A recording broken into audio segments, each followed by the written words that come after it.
السلام عليكم ورحمة الله وبركاته.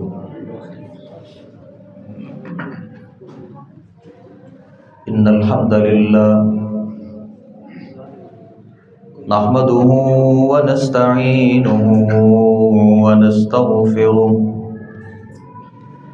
ونعوذ بالله من شرور أنفسنا ومن سيئات أعمالنا. من يهده الله فلا مضل له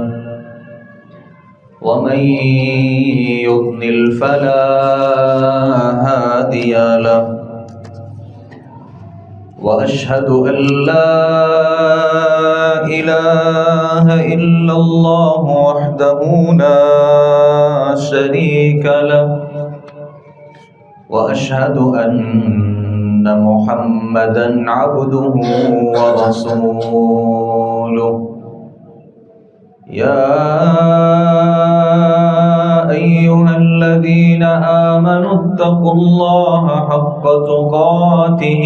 ولا تموتن إلا وأنتم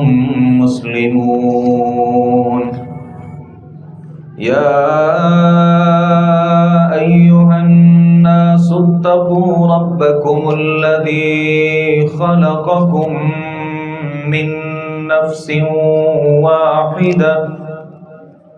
وخلق منها زوجها وبث منهما رجالا كثيرا ونساء، واتقوا الله الذي تساءلون به والأرحام، إن الله كان عليكم رقيبا. يا أيها الذين آمنوا اتقوا الله وقولوا قولا سديدا يصلح لكم أعمالكم ويغفر لكم ذنوبكم، ومن يطع الله ورسوله فقد فاز فوزا عظيما. أما بعد، فإن أصدق الحديث كتاب الله، وأحسن الهدي هدي محمد صلى الله عليه وسلم، وشر الأمور محدثاتها، وكل محدثة بدعة، وكل بدعة ضلالة، وكل ضلالة في النار. أعوذ بالله السميع العليم من الشيطان الرجيم. بسم الله الرحمن الرحيم. أهم يقسمون رحمة ربك نحن قسمنا بينهم